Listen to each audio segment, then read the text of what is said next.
जनता ने जो अभी सबक सिखाया इनको, जनता तैयार है। आने वाले समय में इनको और सबक सिखाने जा रहा है।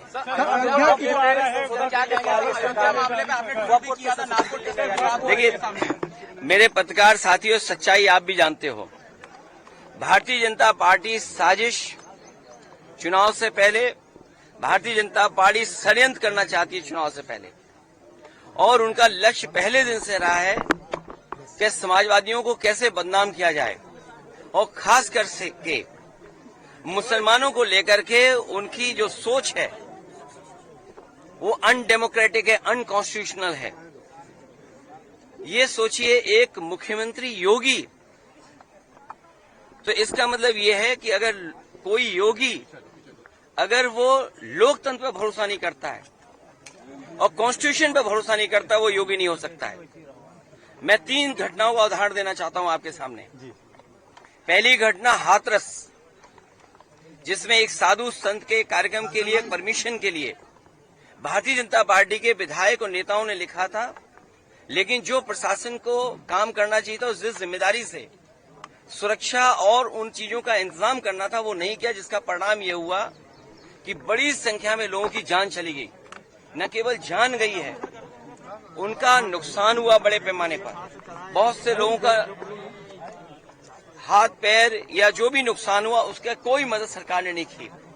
दूसरा, आपने देखा होगा गोमती नगर में, और जब मुख्यमंत्री ने सदन में ये कहा, सूची तो हालांकि बहुत लंबी थी, इसमें पुलिस का दोष कम है, पुलिस तो पूरी सूची दी थी, लेकिन भारतीय जनता पार्टी के जो मुख्यमंत्री और सरकार वो ये चाहती है कि पुलिस भी भारतीय जनता पार्टी की कार्यकर्ता बन जाए। ये जो नए तरह का काम हो रहा है कि पुलिस को भी ये भारतीय जनता पार्टी का कार्यकर्ता बना रहे हैं। जब पुलिस ने सूची दी सब नामों की, तो आखिरकार मुख्यमंत्री जी ने केवल यादव और मुस्लिम का नाम क्यों पढ़ा?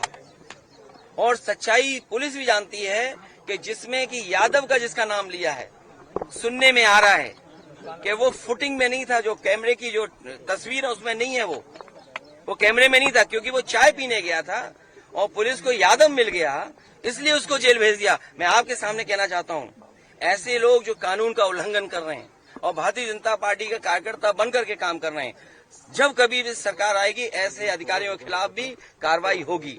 और तीसरा उदाहरण, अभी रुक जाइए, तीसरा उदाहरण अयोध्या का, जिसमें कोई पॉलिटिकल पार्टी, अगर समाजवादी पार्टी ये बात कहती है कि डीएनए टेस्ट होना चाहिए, कैसे मुख्यमंत्री हैं ये, इन्हें कौन राय दे रहा है? ये कानून किसका संशोधित है? ये इन्हीं का संशोधित कानून है 2023 का, जिसमें ये कहा गया है कि डीएनए टेस्ट होना चाहिए अगर 7 साल से ज्यादा किसी की सजा का कोई प्रावधान है तो क्या गलत मांगा? और उनके परिवार के लोग कह रहे हैं, और वहां भी पुलिस सच्चाई जानती है, हमारे पत्रकार साथी भी जानते हैं सच्चाई। वहां की पुलिस जब बीजेपी के इशारे पर और वो सच्चाई से अगर काम करना चाहते तो उन्होंने क्या किया? उन अधिकारियों के खिलाफ कार्रवाई कर दी। तमाम अधिकारी ऐसे हैं जो कह रहे हैं कि हमें तो नौकरी बचानी है, हम क्या करें? हम टेंशन में आ जाएं कि हम भी सर मार दें किसी आदमी के सर पे। आपने देखा नहीं बनारस में क्यूटो में क्या हुआ? अधिकारी पे इतना प्रेशर, इतना प्रेशर, इतना प्रेशर कि वो आकर के सर मार दिया उसके व्यापारी के। सोचिए आप, इसमें तमाम ऐसे लोग हैं, आप अकेले में बात करना कितने प्रेशर में जीवन जी रहे हैं। ये जो भार है इनके पास, मेडल, बेल और ये तमाम लैनियार्ड और नेम प्लेट और तमाम उसके अलावा ऐसा भार है इनके ऊपर, ये काम नहीं कर सकते, न्याय नहीं दे सकते। और उसका परिणाम ये हुआ कि भेदभाव कर रहे हैं, और ये भेदभाव इसलिए कर रहे हैं कि इनको हर जगह राजनीति दिखाई दे रही है, वोट दिखाई दे रहा है। ये कितना भी कुछ कर लें, अब जनता को इनसे कोई उम्मीद नहीं है, और जब उम्मीद खत्म हो जाए किसी पॉलिटिकल पार्टी से, तो समझ लेना उनका सफाया होना निश्चित है। ये जो हारे हैं, इतना बुरा हारे हैं, जनता इससे भी बुरा इन्हें हराएगी, तभी इनका इलाज हो सकता है।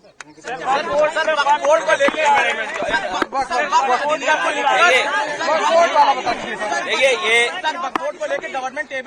ये बीजेपी के पास हिंदू, मुस्लिम या मुसलमान भाइयों को कैसे उनके अधिकारों को छीना जाए, उनकी अधिकार जो मिले हैं, जिन्हें आजादी के अधिकार हैं या उनके स्वतंत्र जो अधिकार हैं, उनके अपने धर्म को लेकर के अपनी कामकाज की व्यवस्था को बनाए रखने के लिए, और केवल वक्फ बोर्ड नहीं, हमारे मुख्यमंत्री देखिए कितने समझदार हैं सरकार के, उन्हें उर्दू में ये पता लगा कि नुजूल उर्दू शब्द है, उन्हें समझाते रहे अधिकारी कि नजूल का मतलब कुछ और है, लेकिन उन्होंने कहा नहीं, नजूल मतलब मुसलमानों की जमीन है ये।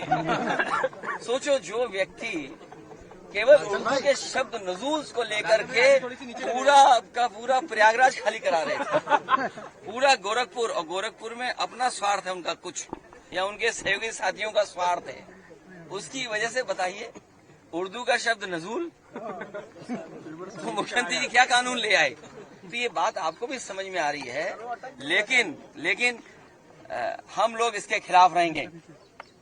इन्होंने पहले एंग्लो इंडियन का छीना था, आपको पता होगा, एंग्लो इंडियंस की लोकसभा में और विधानसभा में एक सीट हुआ करती थी, उनका रिप्रेजेंटेशन था। इन्होंने जनगणना करा ली फर्जी, इन्होंने फर्जी जनगणना कराई, और फर्जी जनगणना करा करके एंग्लो इंडियंस की एक सीट ले ली, छीन ली। अभी सुनने में आ रहा है, एक मंत्री जी चिल्ला रही हैं कि आरक्षण खत्म हो गया। अच्छा, आप खुद सोचिए, सरकार में भी रहेंगे और आरक्षण की भी बात करेंगे, तो जिन्हें आरक्षण की चिंता है, जो पिछड़े दलित और अल्पसंख्यक आदिवासी भाई बहन हैं, चाहे वो दिल्ली में हो चाहे लखनऊ में है, तुरंत बीजेपी को छोड़ दें, तुरंत छोड़ दें। और ये भाई जाति जनगणना एक स्टूल किट नेता हैं, वो बहुत किट कर रहे हैं, किट। मुझे लगता है उनका ऑफर मुझे खत्म करना पड़ेगा। सुनने में आ रहा है कि जो स्टूल किट मंत्री हैं, ये उधार पे बैठे हुए हैं, उन्हें हुक्म मिलता है तो कभी इधर कभी उधर, कभी उधर कभी इधर। कम से कम इन्हें कास्ट सेंसस की बात करनी चाहिए, जाति जनगणना की बात करनी चाहिए, और जो आरक्षण खत्म हो रहा है उसके बारे में बात करना चाहिए। हमारा जो साथी कह रहा है, सहारनपुर में जिस तरह की घटना हुई है, पीलीभीत में एक महिला खेत पे गई, उसके साथ गलत घटना हुई। आज सुनने में आ रहा है अयोध्या में भी घटना हुई, और कन्नौज की मैं बता दूं, एक दलित समाज की बेटी, उसके साथ जो घटना हुई, और पुलिस और बीजेपी के लोगों ने मिलकर के एक झूठी कहानी बनाई, उसे पेड़ पे लटका करके बताया कि पेड़ पर वो अपनी आत्महत्या की, और उसका पोस्टमार्टम नहीं हुआ।